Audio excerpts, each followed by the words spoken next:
I never doubt the rain again. I never doubt the cold. I never doubt the possibility of really growing old.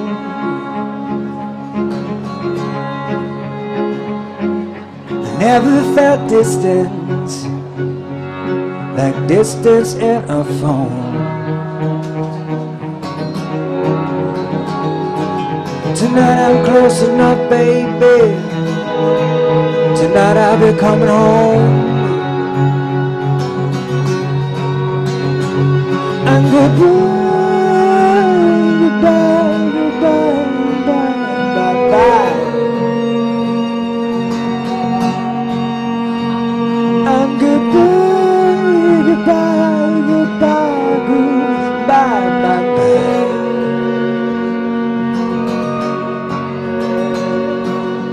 Never felt loneliness like in the hands of killing time. I never heard the words of ridicule like from those voices in my mind. I never take for granted the power of a hand. Yeah, tonight I'm close enough, baby. Hey, tonight I'll be coming home. And goodbye, goodbye, goodbye, goodbye, bye, bye. And goodbye, goodbye, goodbye, goodbye, bye, bye.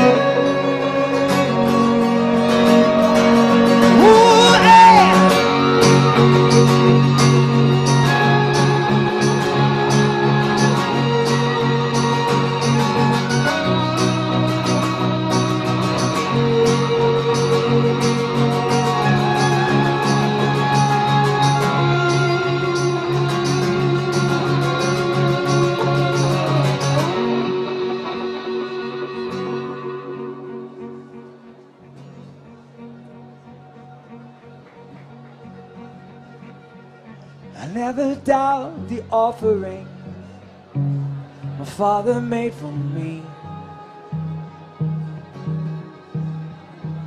It is nothing short of sacrifice that gives a man his family.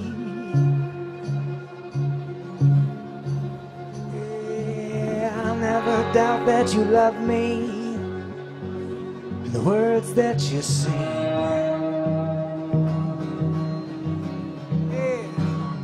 It don't mean a whole lot, baby. Oh, it means everything.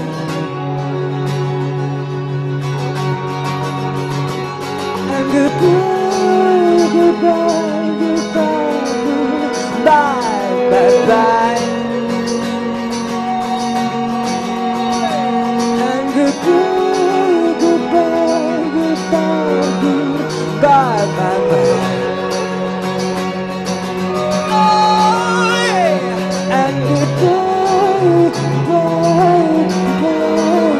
Bye, bye, bye. Oh, yeah.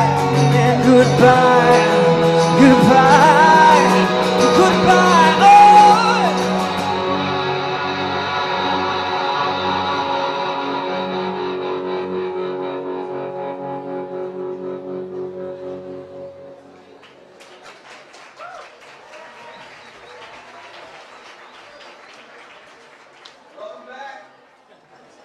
We have been talking about desire, about design,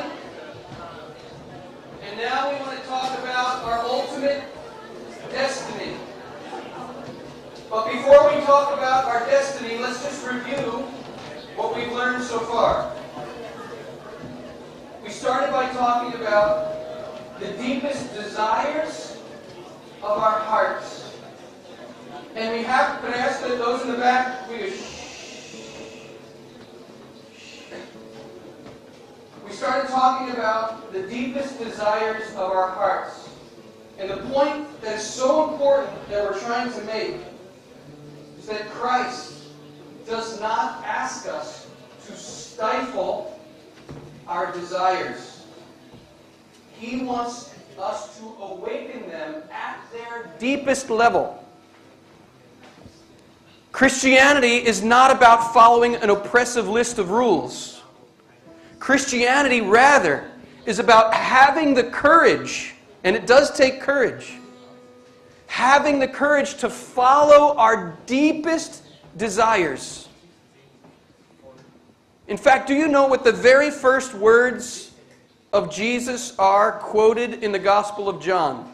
The first words out of Jesus' mouth in the Gospel of John. Anybody know? What do you want?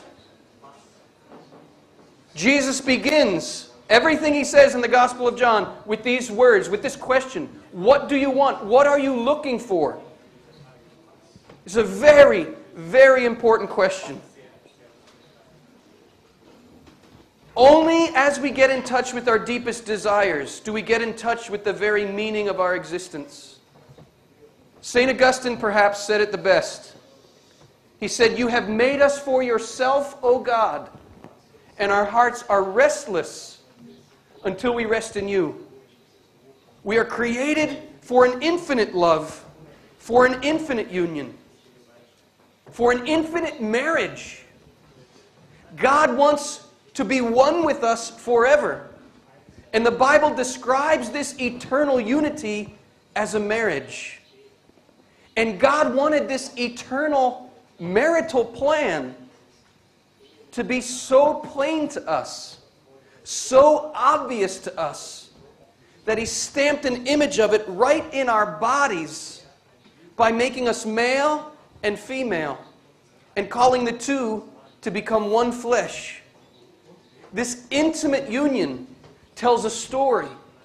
The Holy Communion of man and woman tells the holy story of the Holy Communion of Christ and the church. Can we get the nuptial cross up here again? Christ is the one who left His Father in heaven, and He left the home of His mother on earth to give up His body for His bride, so that we, the bride of Christ, the church, might become one flesh with Him.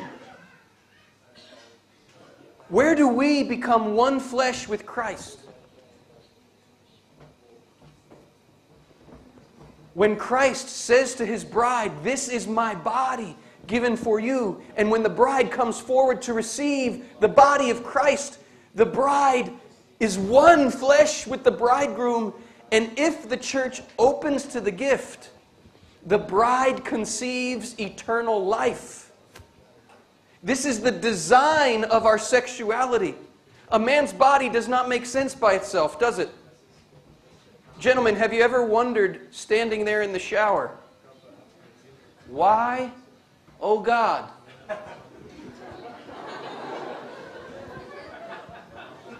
Why did you make me this way? Am I the only man who's asked this question? Ladies, don't laugh too hard. Your body doesn't make sense by itself either. But seen in light of each other, unless we are blind, we discover the Creator's beautiful, glorious design. Man and woman are created by God to enter a holy communion. A holy communion that literally brings life to the world. The union of the two, in the normal course of events, leads to a third.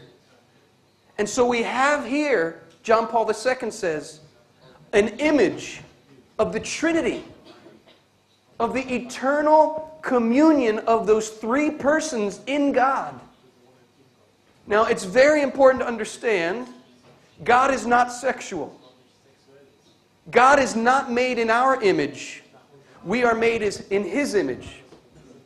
So although it is wrong to say God is sexual, it is right to say our sexuality, properly understood and properly seen, provides an image of the inner life of God.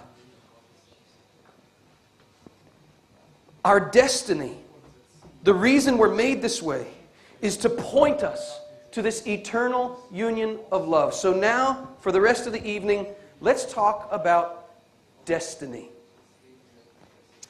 The word destiny comes from the Latin word destinare, and it's actually an archer's term. And it means to aim at. Eros, desire, has a trajectory. It has an aim. Do you know what the word sin means? That also is an archer's term. And it means to miss the mark. This is why sin is something, in the end, that's very serious, that we need to take a look at. Because if our destiny is eternal ecstasy and bliss in union with God and one another forever, this is something that we do not want to miss. Sin is what redirects desire away from our destiny. I'd like to show you a movie clip right now that I think gives us a good idea about the importance of understanding which direction we're going and what happens when we're going the wrong way. Let's take a look.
The point is this. Who is the Pope in this video? Who's the Pope? The guy saying, "You're going the wrong way." Is he saying that because he hates the people in the car? Or because he loves them? Because he cares for them? The church is crying out to the modern world, saying, "You're going the wrong way. You're going to kill somebody." Because disordered sexuality leads to death. At the root of the culture of death is disordered sexual desire. Because when we treat other human beings as mere objects for our selfish pleasure, human beings who get in the way of our pleasure, we will discard them or maybe even exterminate them. What happens in a world where the goal is sexual pleasure? Other people become the means to that pleasure. And if a baby gets in the way, we might even be willing to kill that baby. This is not some dire prediction of an apocalyptic future where we kill our offspring because we worship sexual pleasure. It's what's happening now. We worship whatever we think will satisfy our desire. That's what we worship.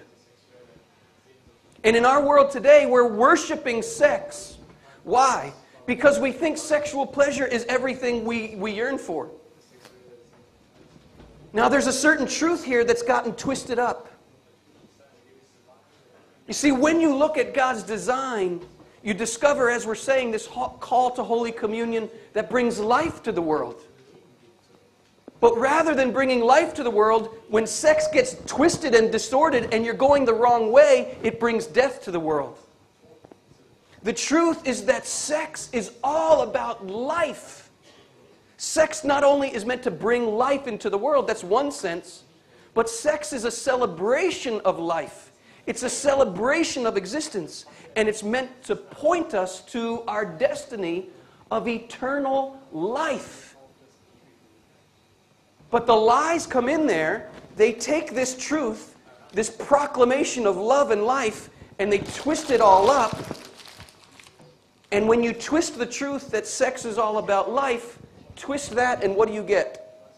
Life is all about sex. That's what our world thinks. But this is exactly where Jesus meets us. Without condemnation, but with great love. Think of the woman at the well. Remember the story in the Gospel of John? This woman comes to the well at noon, which is the hot time of the day. This is not when the women came to the well. Women would socialize at the well in the morning. But the fact that she comes to the well later in the day and she's not with the other women indicates that she had a bit of a reputation. She was not very welcome in this town. But Jesus meets her at the well. More symbolism to this story. In the Old Testament, there are many occasions when a man proposes marriage to a woman at a well. And so John is setting us up here to realize what's happening here is another marriage, a wedding proposal. Look at how it unfolds. Jesus says to her, "Give me a drink." And she says, "The well is deep." Now think of the symbolism here. Think of our hearts. Our desires are very deep. We are very thirsty. We are looking for something.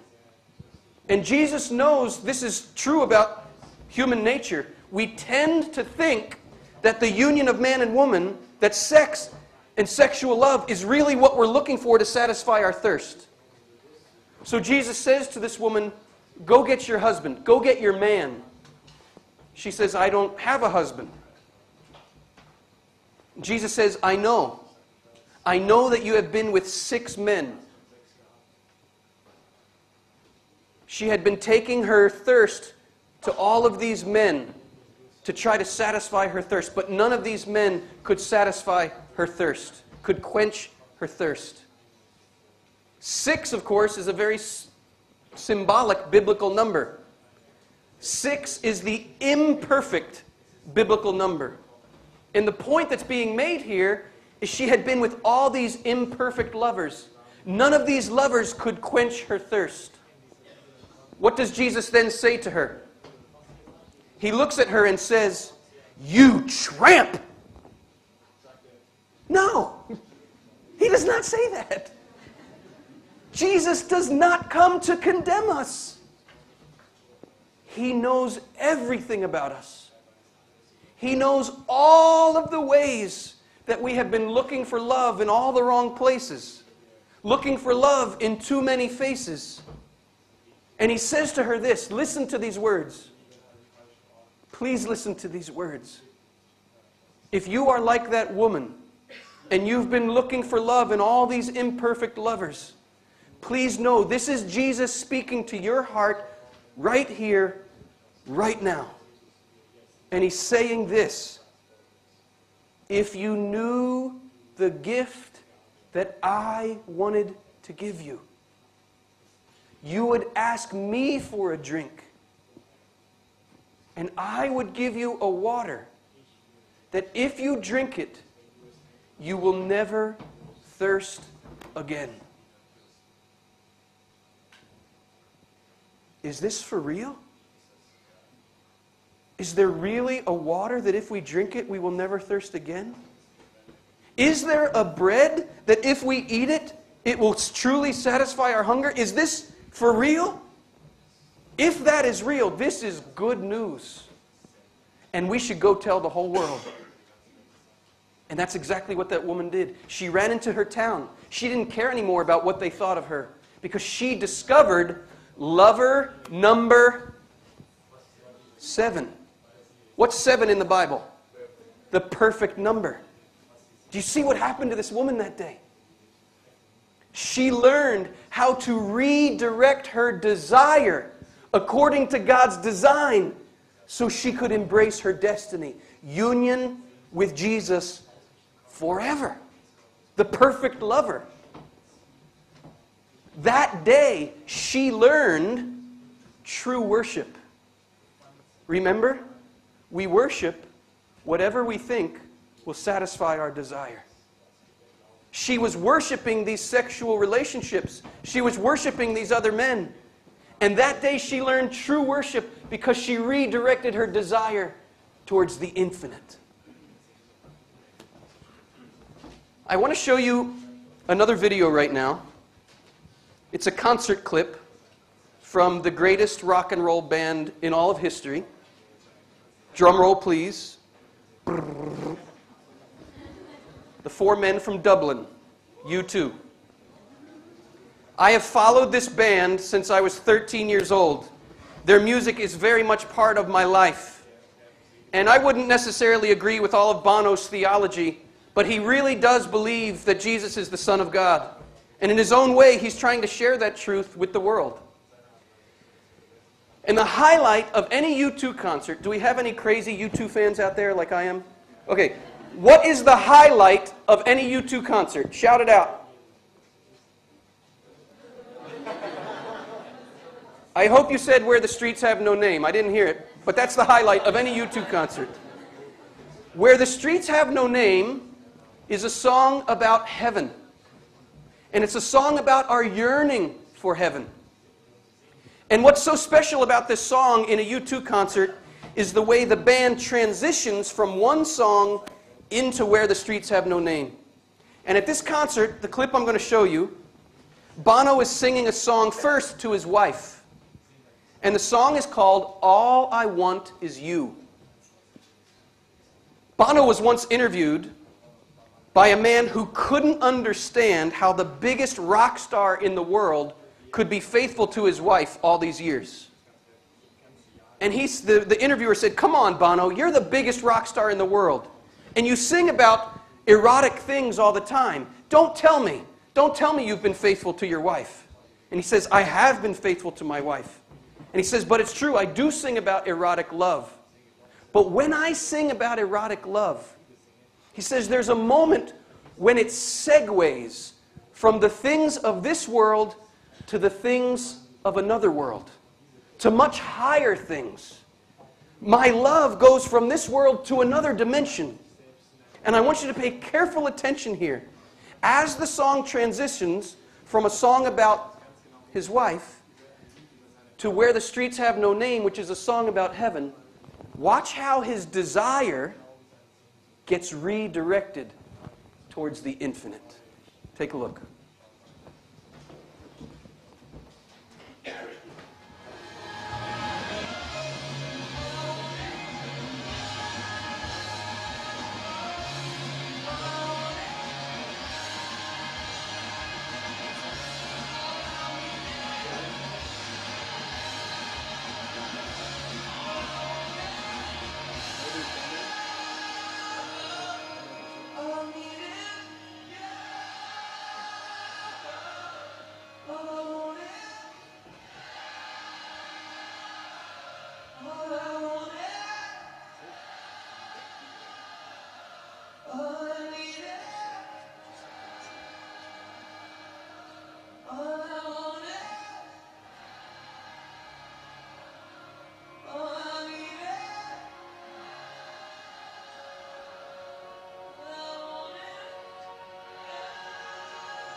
Do you know what Bono is doing there in front of 80,000 people? He's teaching them how to pray. Because prayer, the fathers of the church teach us, is nothing but becoming a longing for God. We have a destiny so glorious, so beautiful. But if we are not aiming our desire according to God's design, we will never reach this destiny. We will miss the mark. All questions of morality, whether it's sexual morality or any other kind of morality, all questions of morality are an invitation to redirect our desire according to God's design so we can reach so glorious a destiny. So I want to ask you this question. Where are you aiming your desire? Where are you aiming your eros? And I say nothing here to condemn anyone. I've got my own long list of sins in my life, of areas where I missed the mark. Maybe I could put it this way. I want you to ask yourself, what are your idols? What are the things that you take your desire to try to satisfy it? Perhaps you're afraid of your desire. Perhaps you think to be a good Christian means to repress your desire. Maybe you need to ask forgiveness of God for trying to annihilate the humanity He's given you. If you have spent your life repressing your desire, maybe your first prayer is, Lord, please give me the courage to open up my desire. Please give me the courage to feel it. If you have spent your life chasing after things that cannot satisfy your desire, then your prayer must become, Lord, please redirect my desire towards you. What do you want? What do you worship? Where are you taking your desire? What are your idols? I know what mine are. I know what I struggle with. What do you struggle with? Where do you take your desire? Are you willing to let go of those desires and redirect that song from all I want is you to that thing you cling to that thing you desire? What is it? Where do you take it? Pornography? Are you taking your eros to pornography? I'm not saying this to condemn anyone. I'm just asking. And if you are taking your desire there, you're missing the mark. Because what you're really looking for is God. Do you take your desire to a string of different lovers like that woman at the well? I'm not here to condemn at all. But I'm here to invite you to redirect that desire towards what really satisfies. To learn how to let go of those things. To be able to, like Bono, redirect it all. From all I want is yo to all I want is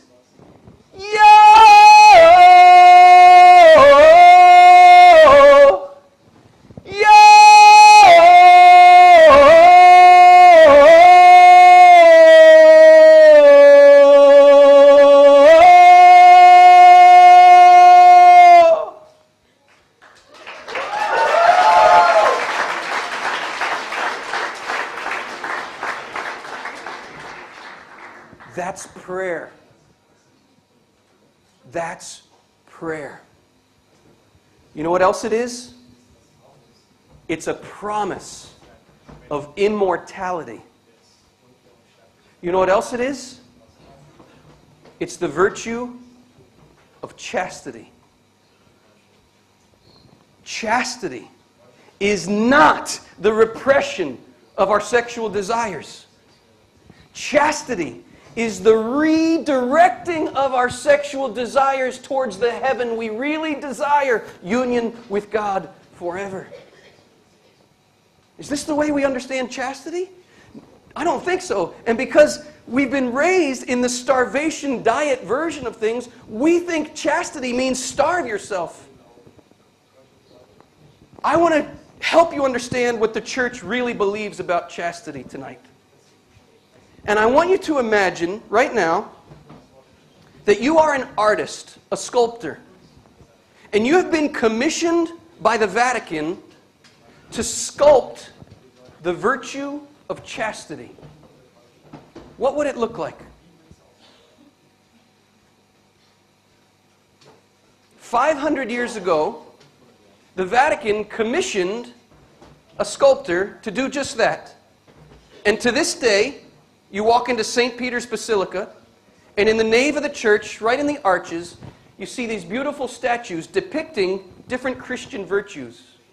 Let me show you how the church depicts in her art the virtue of chastity. Let's take a look. Go into St. Peter's Basilica, and this is what you will see. This is the Catholic Church's understanding in art of the virtue of chastity. Now, what might we notice at first? At least, perhaps the gentlemen noticed this at first. The golden unicorn.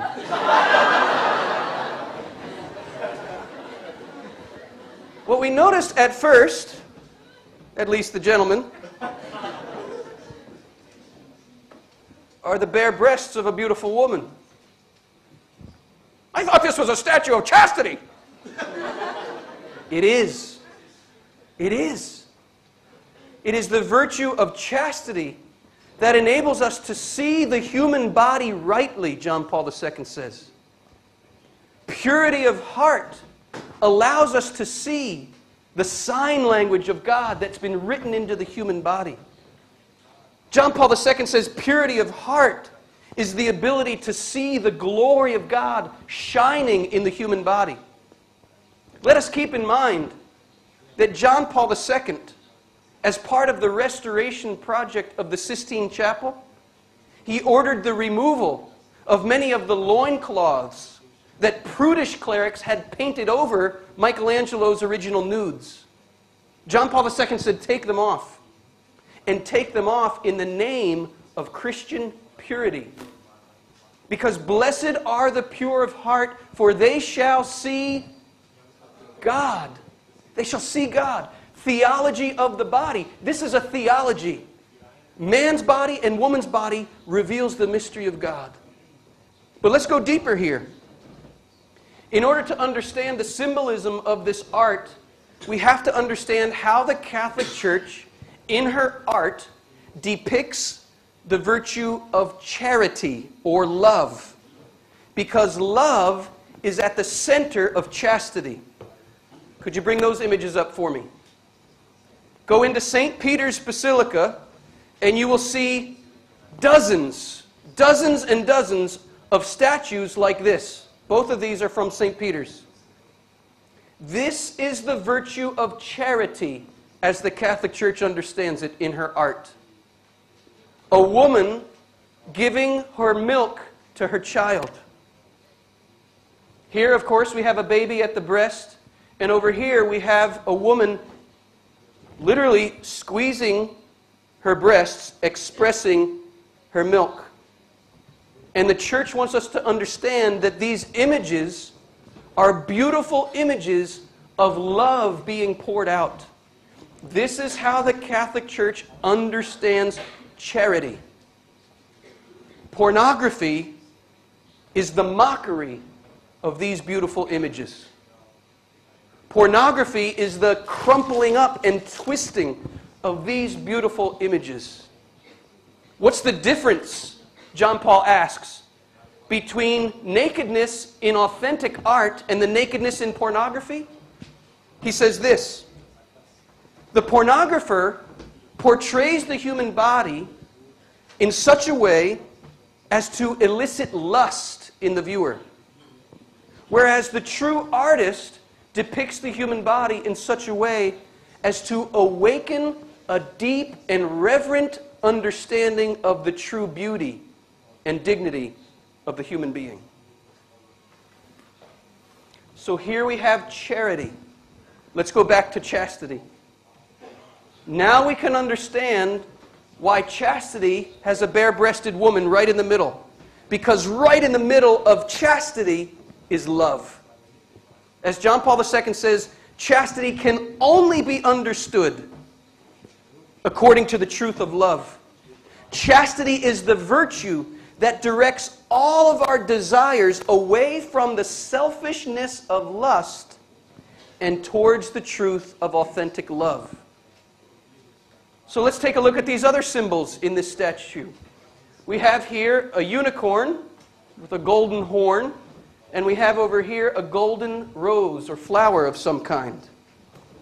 Now clearly, one of these images depicts the masculine, and one of these images depicts the feminine.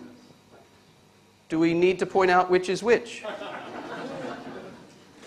And look what love, charity, look what love is doing with the masculine image and the feminine image. The two are on a trajectory towards one another. It is love that unites, authentic love is what unites the masculine and the feminine rightly. But there's some other layers of symbolism here. The unicorn, there's a legend connected with the unicorn. Before the modern world kind of made it a New Age symbol, the unicorn was actually a symbol of Christ. It was also a symbol of the potency and power of love. The legend says that only a pure maiden can tame the wildness of the unicorn. And if the unicorn is not properly tamed, his horn will kill you. It will gore you. But when the unicorn is properly tamed, the horn becomes a horn of salvation. The point is this, as we said earlier, misdirected eros leads to death. Rightly directed eros leads to salvation, to life and life eternal. But this is the key point. The taming of the unicorn does not come by putting it in a cage and breaking its spirit. The taming of the unicorn comes through reverence for its power. And that reverence allows that power to be directed in the right way. Now this requires hard work. This requires discipline. And this perhaps is where we maybe get a little, upset with the Catholic Church. Oh, come on. Can't we just go for it when we feel it? You mean even a married couple has to learn how to control and direct their desire? Can't even a married couple just go with the passion of the moment? Boy, that sure does cut out the spontaneity. Jeez. Well, let me give you an analogy here. Let me demonstrate by way of an analogy. I'm feeling spontaneous right now. Not in that way. I'm feeling spontaneous in another way. I want to play a violin.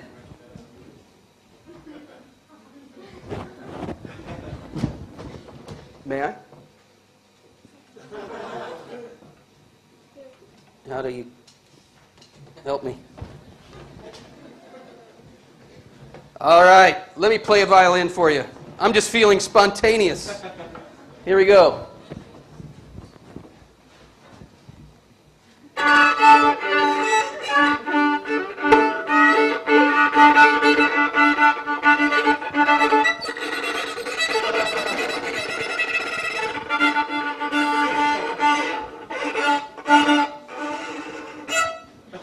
What do you think?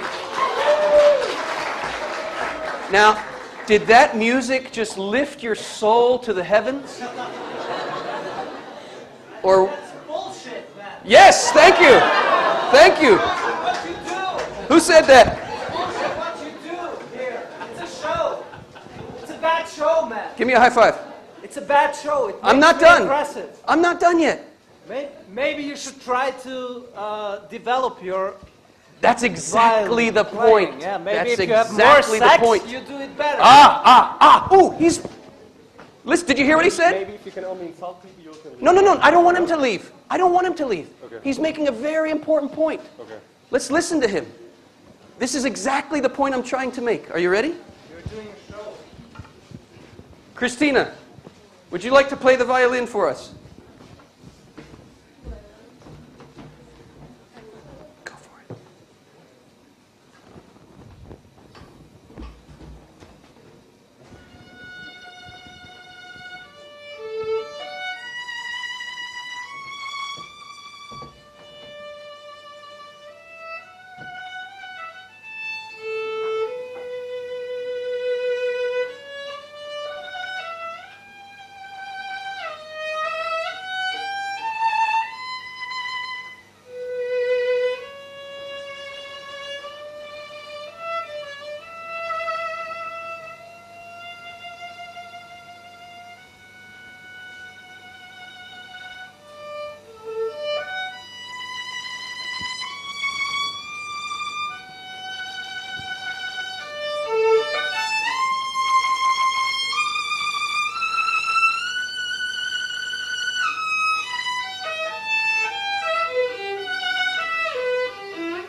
Whose spontaneity did you prefer? But we know behind her spontaneity is a lifetime of discipline, of hard work, sacrifice. Anyone can pick up a violin and make meaningless noise.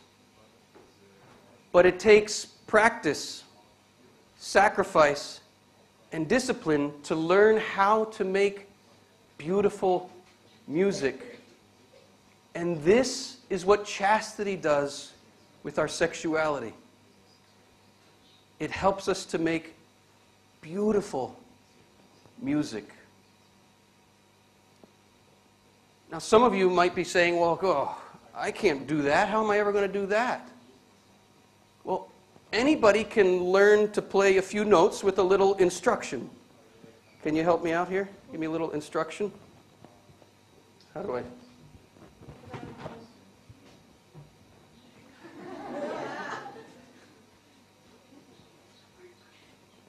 Okay.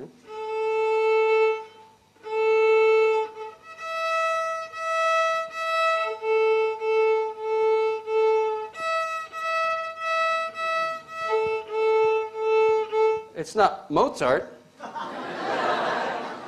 but it's on the way, right? I mean, you got to start somewhere. Thank you. And this is my point.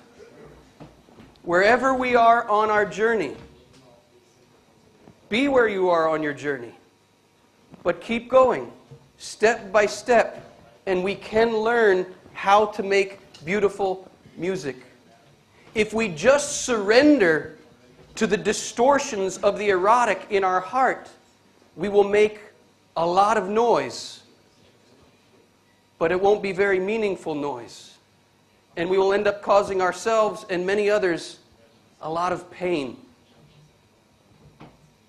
Chastity is a challenge, but chastity is not destructive to us. Just like the discipline of learning to play an instrument or the discipline of an athlete, that's not destructive discipline, that's constructive discipline.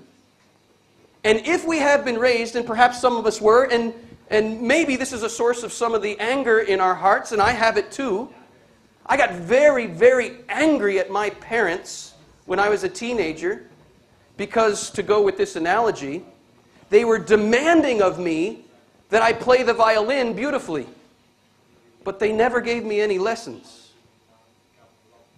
They were demanding of me that I be chaste and pure, whatever that meant. But they didn't teach me the beauty of the music. And they didn't teach me how to play the music. It wasn't until I discovered John Paul II's teaching that I discovered someone who was teaching me how to play the music. And this music is what it means to be human. Learning how to enter into this music, learning how to enter into this love song. This is what being human is all about. The Bible begins with a marriage. It ends with a marriage. And guess what is right in the middle of the Bible? The Song of Songs. The greatest song ever written. And what is the Song of Songs? It is a biblical celebration of erotic love. And the saints love this book in the Bible above all others. Did you know the saints have written more commentaries on the Song of Songs than any other book in the Bible? Why?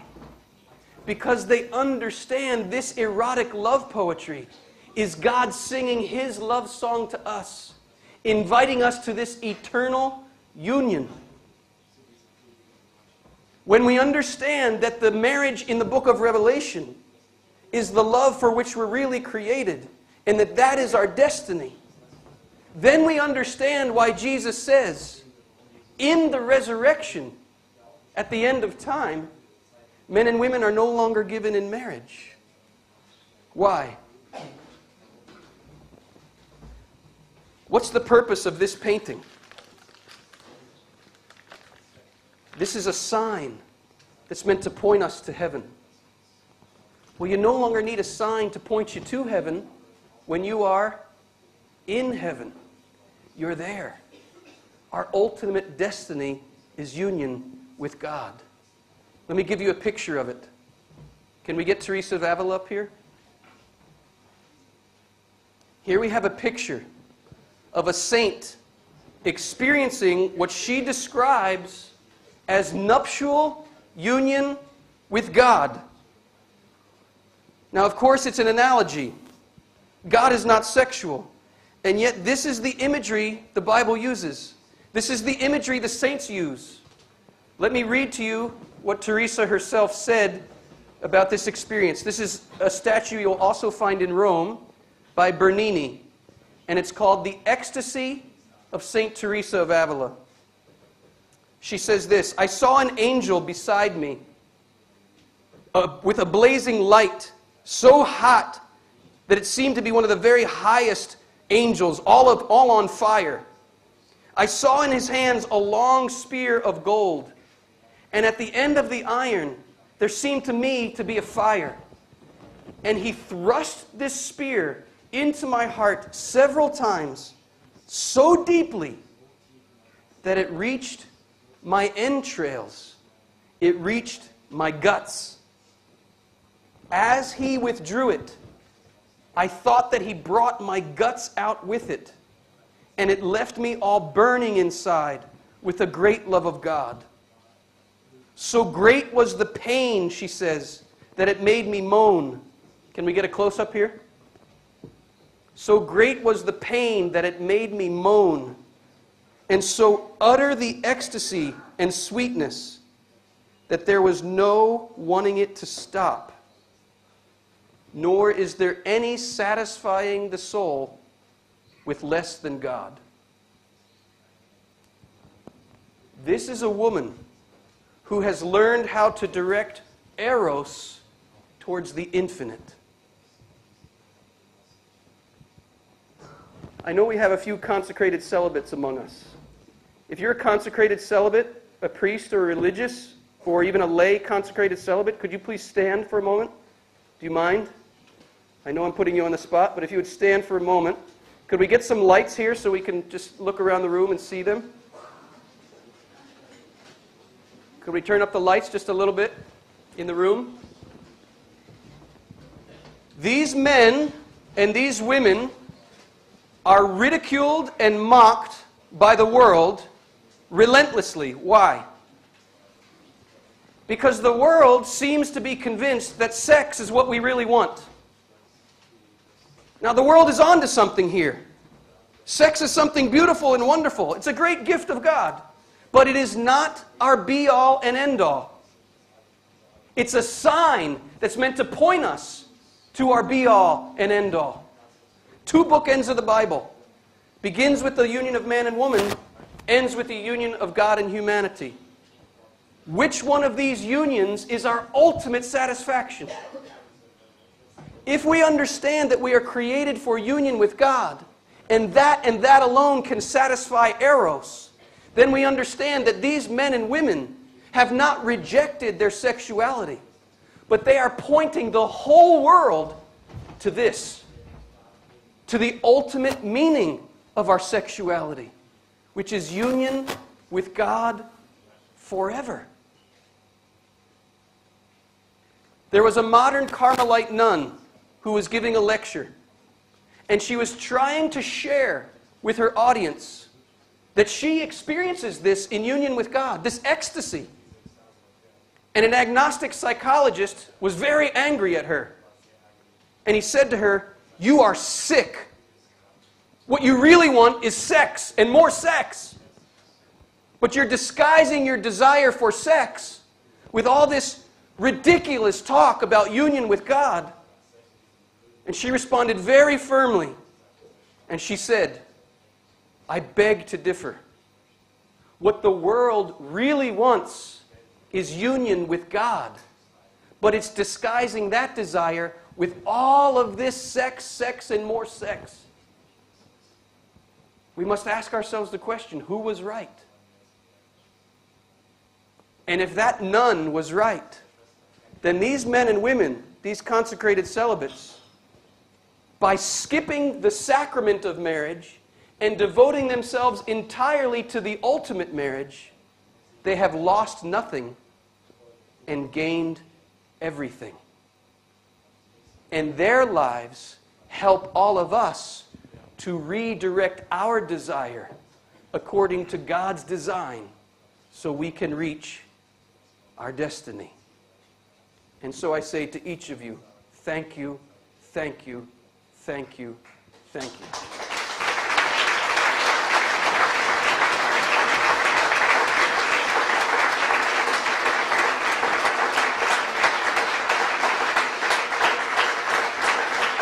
I want to thank all of you for being here tonight. I want to thank you also for voicing your challenge. I'm not afraid of the challenge. I know this is a challenging vision, a challenging message. It challenges me. My challenge to each of us is that we let it challenge us. If the world's vision of sex really brings us happiness, then follow it. But if there's a deeper cry of your heart, then listen to that. And give yourself permission to dream of this home. Maybe there really is a destiny where all our desires are satisfied. Maybe there really is a destiny where all injustices are righted. Maybe there really is a destiny where every tear is wiped from our eye. Where eros is not repressed or denied, but fulfilled beyond our wildest imaginings. I want to invite Mike one more time to sing for us and to help us dream of home once again. You guys mind if we try a song a cappella quickly? Yes. Is that cool? Okay. Yeah, you guys be a little quiet. This song called Dream of Home. And it's one that we wrote kind of in a traditional style. And it's about going back to not a new place, but a place that we know so well in our hearts, a place that we rest comfortably.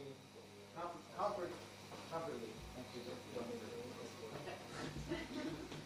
And it's there that we dwell, truly who we are called to be. So we're going to try this. Hopefully it works. Hopefully it sounds good.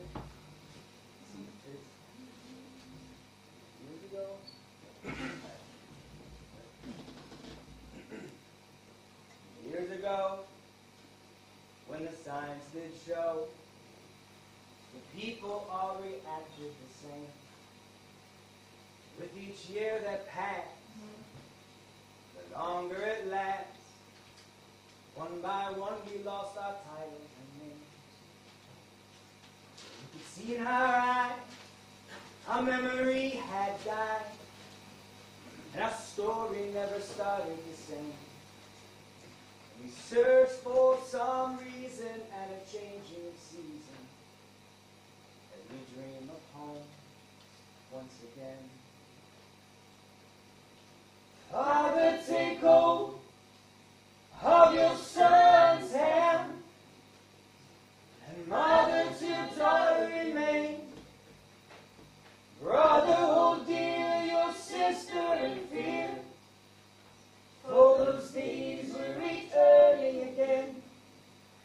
For those days were returning again. Contradiction reigned when we're led by the insane. The back of the well does run dry, and they tore to the weak, and they turn their cheek, an eye for an eye, and we're all going blind. And we fight to protect, live to die with respect. They say we're free to choose all but the same, but the echo it grows when you yearn for the rose, and you dream of home once again. Mother, take hold of your son's hand, and father, to your daughter remain. And sister, hold dear your brother in fear, for those days were returning again. For those days were returning again. Thank you.